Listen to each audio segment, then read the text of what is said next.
Over the past few weeks, I have been busy with construction as I'm working to put a bathroom in my dry cabin. And yes, it is a dry cabin, meaning I have no plumbing in there, but I do plan on having a bathtub. Originally, I planned on putting in a copper tub. However, the one I had my heart set on had sold before I managed to purchase it. So last week, I headed into town to pick up a different tub.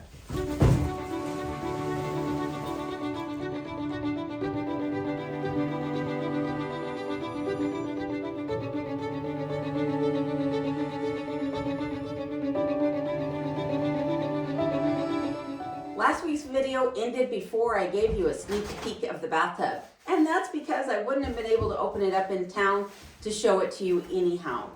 And there was too much that needed to be done in this room before I could ever bring it in here to do a reveal. And I'll get to the things that I've done in here, but I wanted to go ahead and show you the tub before I got into all the other construction that's taken place over the last week. So as you can see, it is a clawfoot tub. Now I have one of those feet right here. They're a brushed gold finish, and you can see the tub is gray. Well, this is not what I had dreamt of when I had originally planned out this bathroom in my dry cabin. Yes, I did plan for a clawfoot, but I did not plan for a gray tub. And it's unfortunate because the tub that I really wanted was a copper tub, but it sold before I ever had the opportunity to buy it myself. It was a one of a kind, and so I couldn't order another one. And all the other copper tubs that I saw, I either really didn't like or they were way too expensive for me. This was within my budget. It is an acrylic tub. And the reason that I went with acrylic was because you guys suggested that the copper tub would not hold the heat and that I would not be satisfied with it in the long run. But I still want a copper tub, and I'll explain how I'm going to get what I want in just a moment. But this being an acrylic tub, it's by Streamline. I'm not sponsored by Streamline by any means. I'm just explaining to you what I picked up here. And this tub has a steel frame along with insulation and also layers of acrylic. So the steel frame, all that insulation and everything will allow this to retain the heat better than a copper tub would.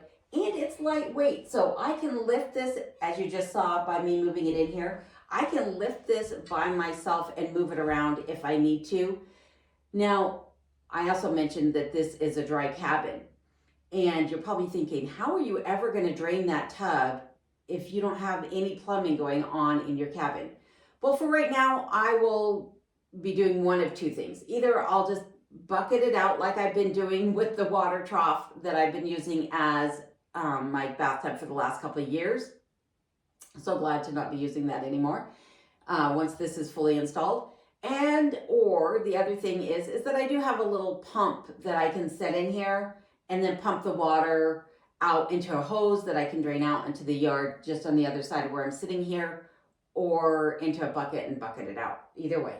So for now, that's what the temporary plan is. The long-term plan is, because this is a clawfoot tub and it has a drain port right here. Woo. There's a drain right here. I don't know if you can see that or not, but this I will eventually be making a French drain that leads from here out to what will eventually be a fruit tree and berry orchard out behind the cabin. So in the meantime though, like I said, I'll just be draining this by hand. I don't know how soon it'll be before I get that French drain put in. There's just too much work that needs to be done out behind the cabin. If all else fails, I could also plumb it to where I could just drain it out front via some type of hose system, flexible hose system. So as I mentioned, though, I dreamt of a copper tub when I originally planned this bathroom, and I plan on getting my way. So let me show you what I'm going to do to make this tub look like I've dreamt of.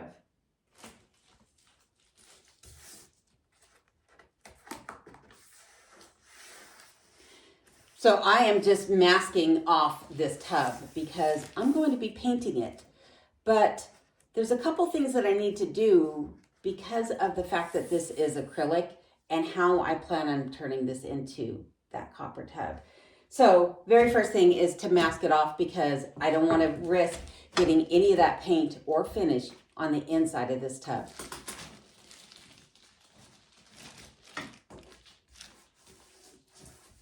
Now that I have this masked off, I am just taking a damp cloth across it to remove any dust or little bits of styrofoam that seem to be attracted to the acrylic from what it was packed in.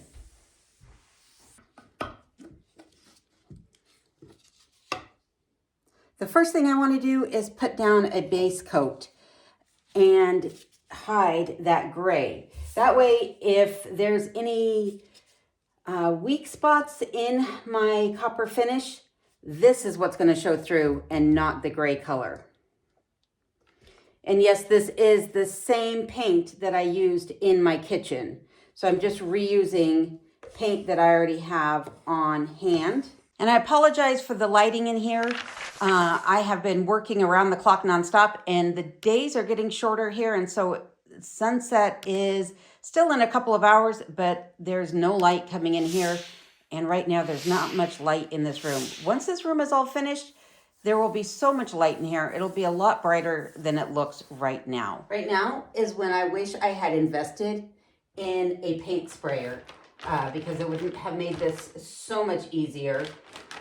But I don't have one, and so I'm just going to roll it out with this foam roller.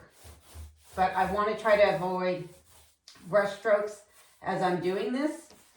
And I will be applying a couple of coats on here as well, just to make sure that I have a nice, even finish on here before I apply the copper.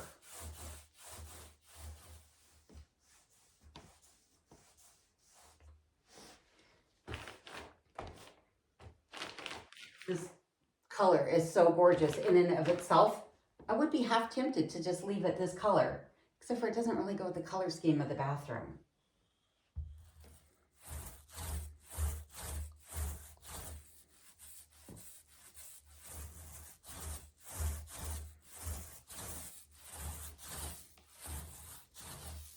I'm going to let this dry before I apply a second coat. But in the meantime, let's talk about the other things that I've been doing in this room.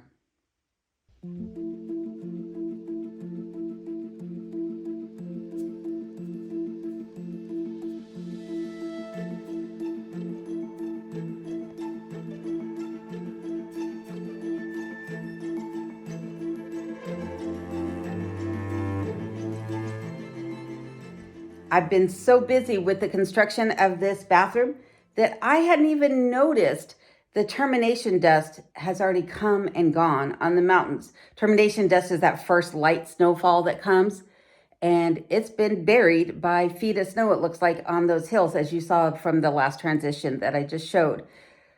Oh, and I know that a lot of you were like, oh, you had plenty of time to go fishing. You should have done that. And I agree. I should have just gone and made the trip into town later. But I am very anxious to get this done. So I'm sure Phyllis and I will get together sometime next summer for sure. But let's talk about the sidewalls of the cabin. As I mentioned at the beginning of this video, this week actually started out with a trip into the Mat-Su Valley to pick up some tools so that I could finish these sidewalls since I had returned all of my neighbors' tools to them so that they could work on their own projects.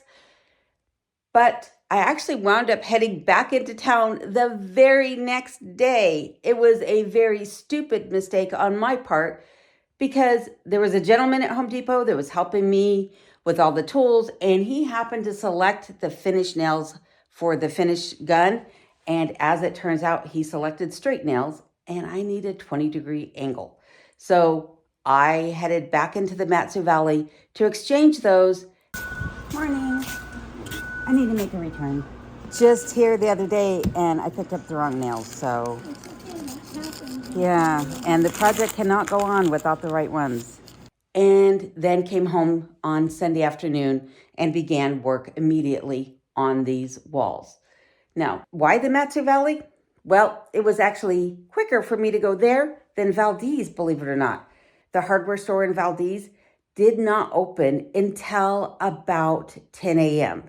And it's a 2-hour trip down there. So that meant that the earliest I'd get home would be noon, where Home Depot opens at 7.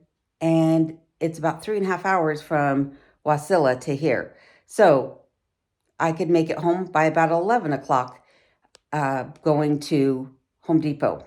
And then I had struggled at the beginning of getting this wall up. The very first thing that I thought I needed to do was figure out where level was. Well, this wall is anything but level. Here you can see that I have my laser line level up on the wall. And from this angle, it looks like it's even all the way across. It's not. On that side of the room, the laser starts about an inch above the log. And on this side, 2 hand widths is basically coming to right here. So there was no way these planks were going to get on level. If I wanted to do that, I would have had to cut the very first board at such a sharp degree for a very long length of it over the course of a couple of boards that there's no way I could freehand that. I do not have a table saw. So as you can see in this diagram, that's what it would have looked like. So needless to say, all of these boards just got put on going parallel with the log.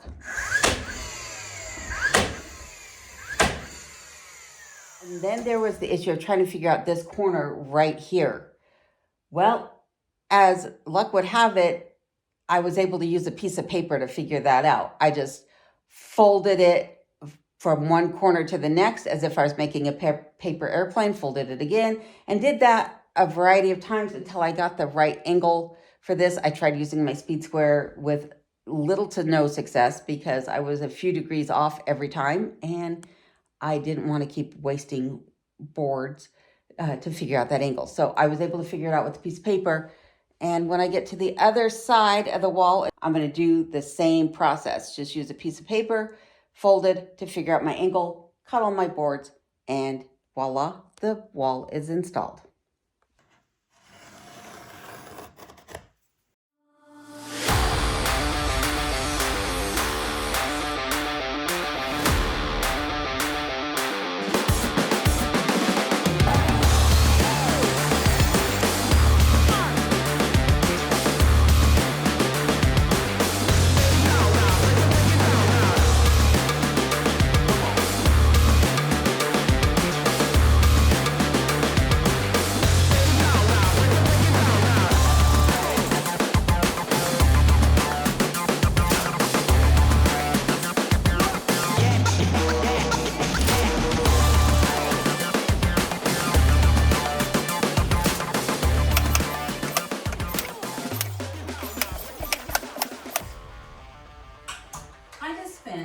Probably the last 20 minutes or so tearing boards off the wall. Why did I do that? Because the spacing was not right.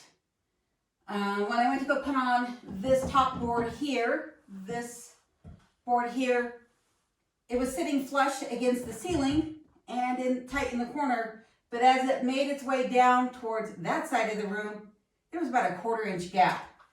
And so I had to take this board off and raise it up, take this board off, raise it up to get this board to look right. And I guess I need to quit being so finicky about having tight seams because these boards are going to expand and contract anyhow. So there probably should be a little bit of a gap and they shouldn't be so tight up against one another. And it's supposed to be rustic. Yeah. I just need to relax a little bit. But it's looking good. Oh, word to the wise though, so you don't have to do what I did if you're somebody who's planning on putting up a cedar plank ceiling yourself. Only tack it in 1 or 2 little places and keep going along. That way if you need to adjust something, you're not having to rip out a full set of nails just to readjust.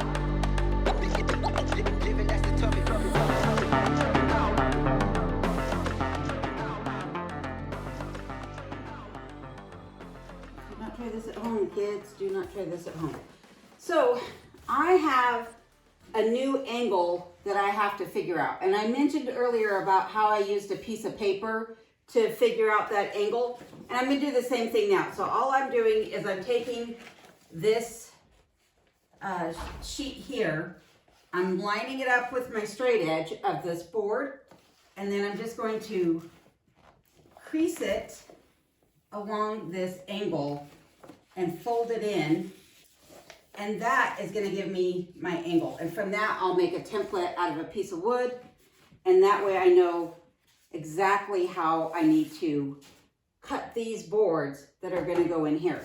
So, well, it's not perfect, but it doesn't have to be, because just like there's going to be a faux beam going along the top edge here that's going to cover up all of my imperfections along the ceiling, there's going to be another piece of cedar that's going to come in here, up along here, and that'll hide this seam. So it doesn't have to be exactly perfect, but it is darn close to where it needs to be. So I think I'm going to run with that. And like I said, I'll check back with you when all of this is said and done.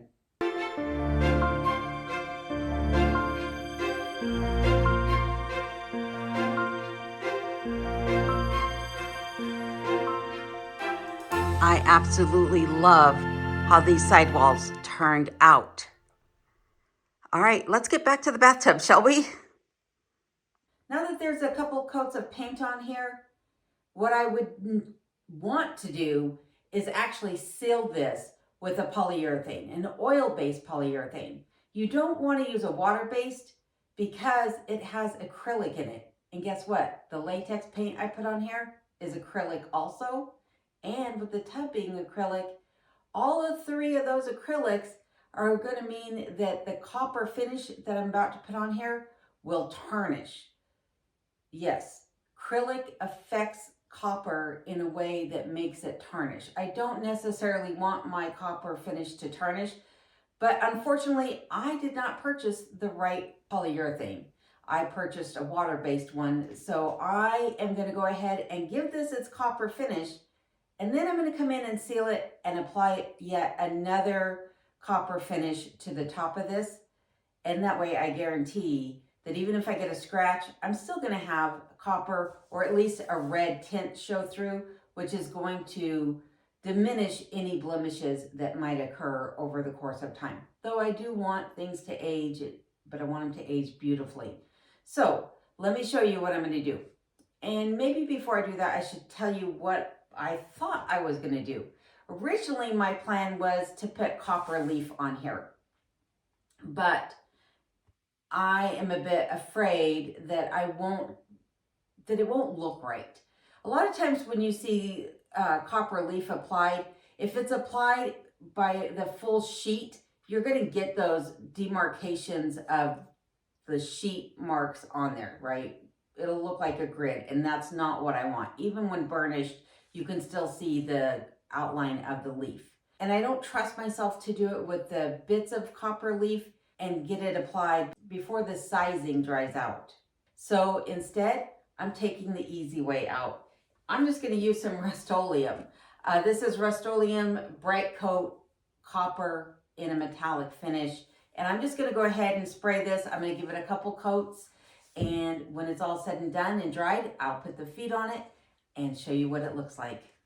And this is why I masked off the entirety of the opening of the tub, is so that the spray paint doesn't make its way into the tub. And don't worry, I do have the door open so that there is ventilation in here. I did also stop and put on a mask so that I'm not breathing in those fumes. I know you guys worry about me when I'm doing crazy things and not taking all the precautions. So safety first on this one. The manufacturers of copper spray paint, doesn't matter who it is, Krylon, Rust-Oleum, all of them, they swear that their spray paints, even though they contain copper leaf elements, that they will not patina. This is not true in my experience. I know this because I had spray painted a kitchen trash can that got a lovely turquoise patina to it over the years.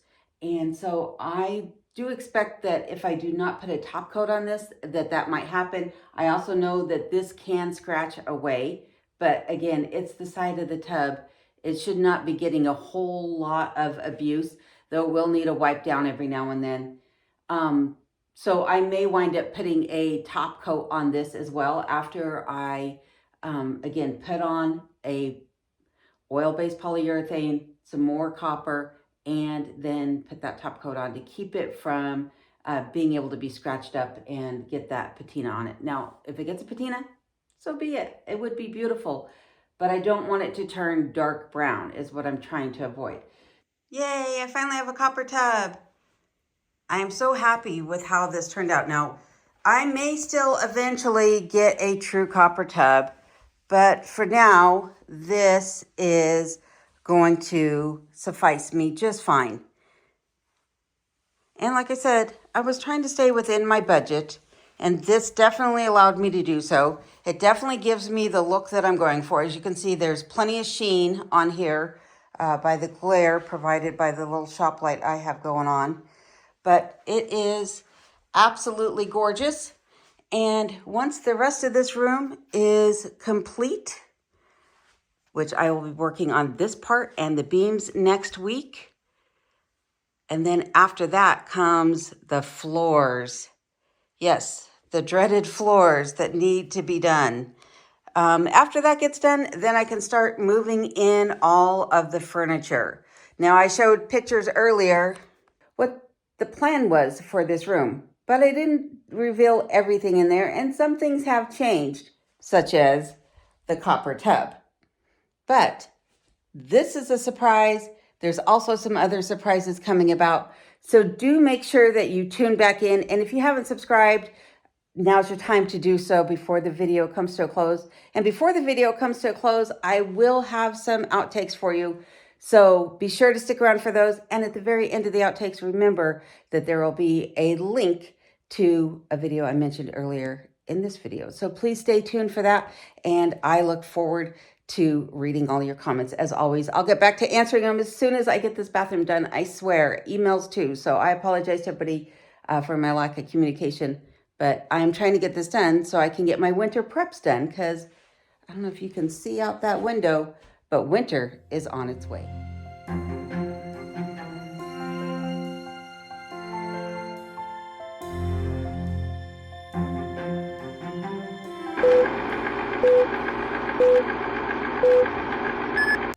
So instead of trying to make these boards, whoa, now, it's always something. Math, stay in school, stay in school. Please don't drop my camera, I'm doing what I'm doing. Please don't drop, please don't drop. Well, you can't see me, but this is like Alfred Hitchcock. Dun, dun, dun. Oh my goodness.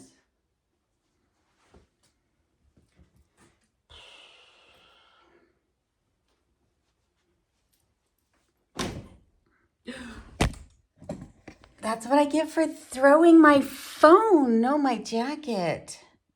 I am not afraid to do things that most people think that are crazy. It doesn't bother me one bit, because I am crazy, like a fox. There is so much more to be revealed. I look like I am in a horror story. Whether you've contributed through a YouTube membership, Patreon, PayPal, or you've donated to the channel in other ways, your support means a lot to me.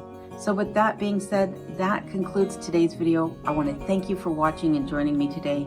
As always, stay safe and take care until the next time, and I'll see you then.